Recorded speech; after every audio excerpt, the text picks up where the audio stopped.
Você se chama Dariush, tem 34 anos, trabalha numa padaria no bairro de Narmak, em Teherã. Acorda todo dia às 5 da manhã. Hoje é sábado, 28 de fevereiro de 2026.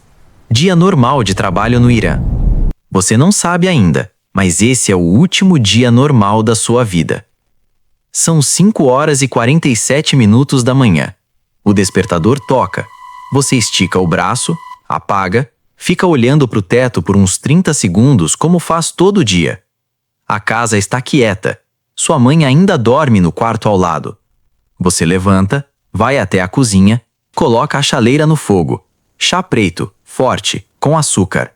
Do lado de fora da janela, Teherã ainda está dormindo.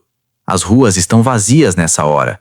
Uma ou outra luz acesa num prédio distante. Você bebe seu chá em pé, olhando pela janela. Pensa que precisa comprar farinha hoje antes de abrir a padaria. Pensa que sua mãe pediu para você ligar para seu irmão mais novo que mora em Isfahan. Pensa em nada, como a gente pensa quando está acordando. Então você ouve. É um som que você nunca ouviu antes na sua vida real. Você já ouviu em filmes, em noticiários de outros países, mas nunca assim. Nunca de verdade. Nunca com o chão tremendo embaixo dos seus pés. Uma explosão. Distante, mas grande. Grande demais. Você para com a xícara na mão. Fica quieto. Espera. Talvez tenha sido um caminhão, um acidente, alguma coisa. Aí vem a segunda, mais perto.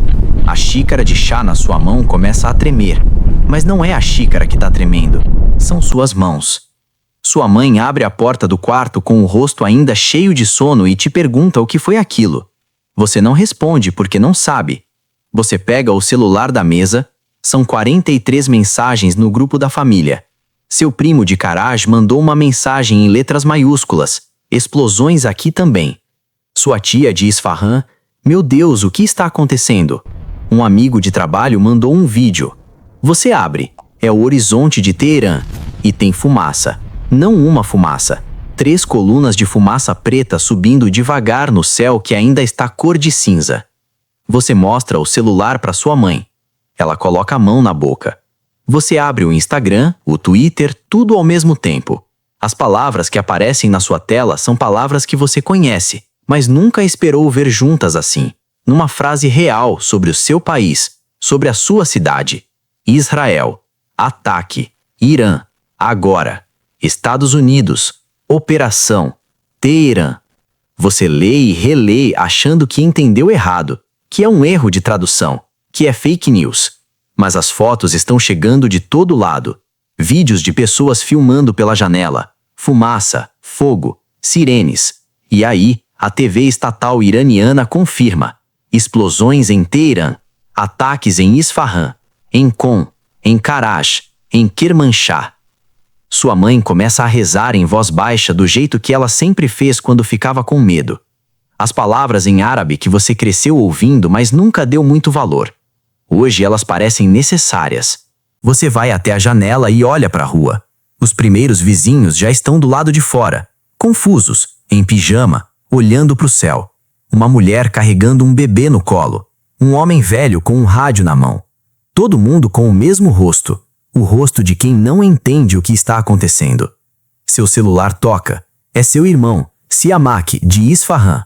Você atende e antes de falar qualquer coisa, você ouve ele do outro lado chorando.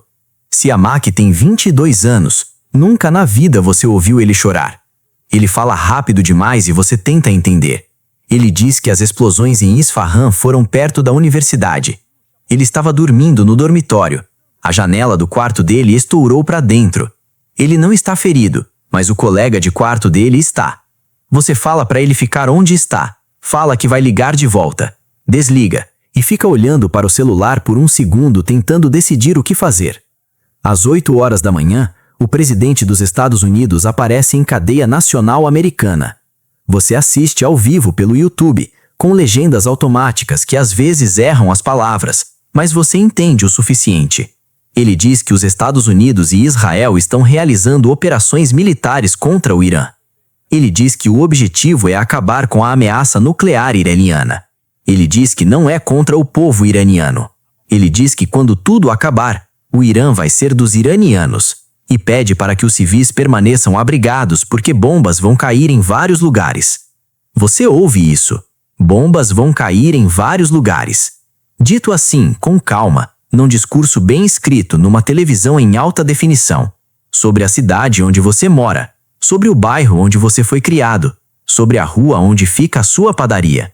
Você desliga o vídeo. Às 9h30 da manhã, as sirenes começam. Você nunca ouviu sirene de ataque aéreo na vida real. É um som diferente do que você imagina. É mais longo, mais grave, não para. E quando esse som enche a rua, alguma coisa muda nas pessoas lá fora. A confusão vira movimento. Todo mundo começa a andar ao mesmo tempo, sem saber direito para onde, mas andando. Você agarra o braço da sua mãe. Você pega os documentos dela e os seus que você guarda numa pasta plástica na javeira da cozinha. Dinheiro, o que tem na casa, não é muito. Carregador de celular, uma muda de roupa para cada um. E vocês descem as escadas. A rua está irreconhecível.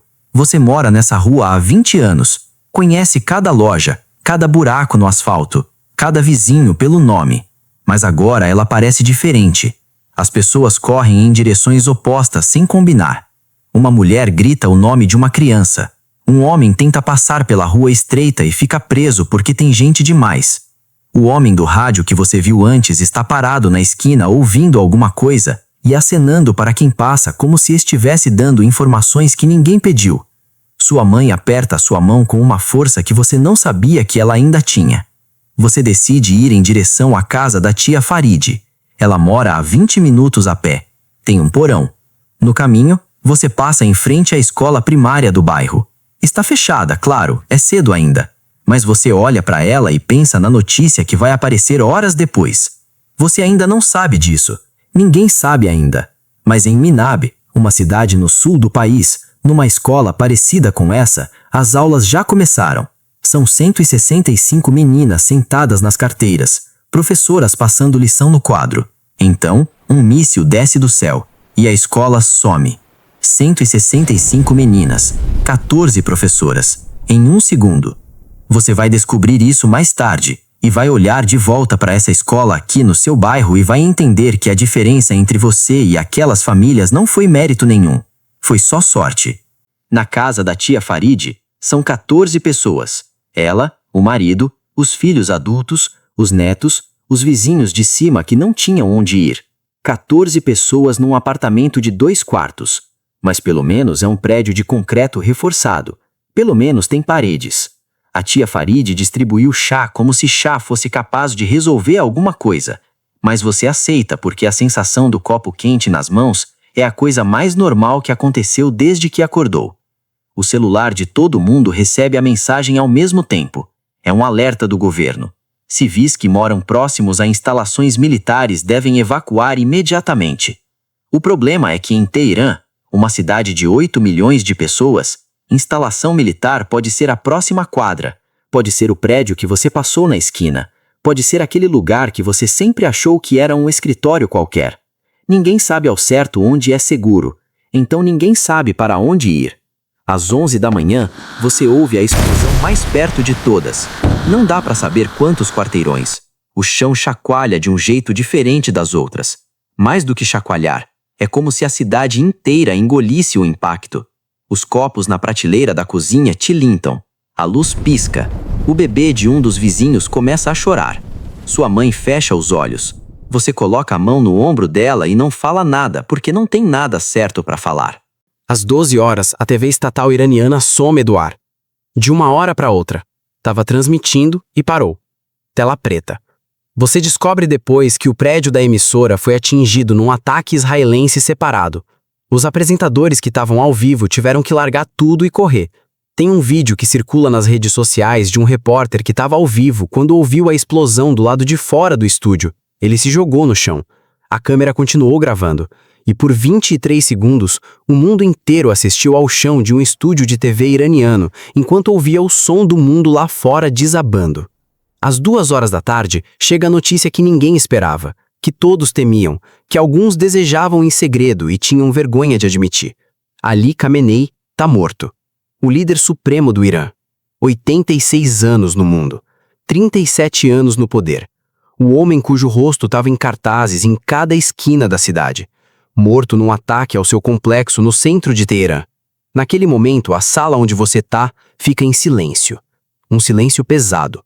Complicado, porque na sua sala, assim como em milhões de lares iranianos, as pessoas sentem coisas que não combinam ao mesmo tempo.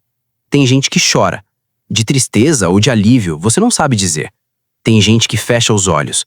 Tem gente que olha para o chão. E tem você, que fica olhando pela janela para o horizonte ainda cheio de fumaça. E pensa que esse homem governou seu país por toda a sua vida. Você nasceu depois dele já tá no poder. E agora ele acabou. E o mundo não ficou mais seguro. Ficou mais incerto.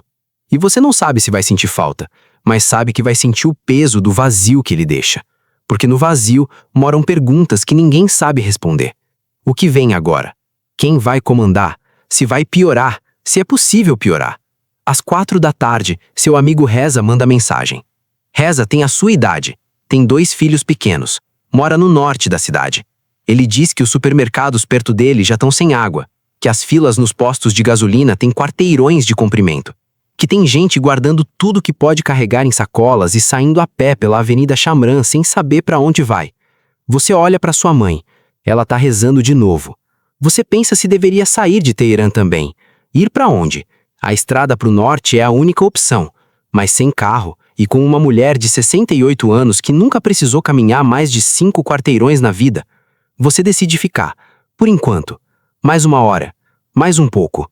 Às 5:30 da tarde, você ouve um som diferente. Não é explosão, é uma sirene de ambulância. Mas não uma, várias. E elas não param.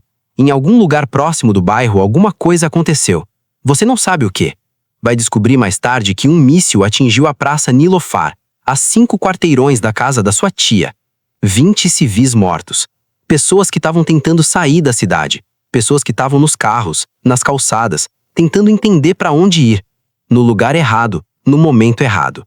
20 pessoas, com nomes, com famílias esperando. Às 9 da noite, o Irã responde.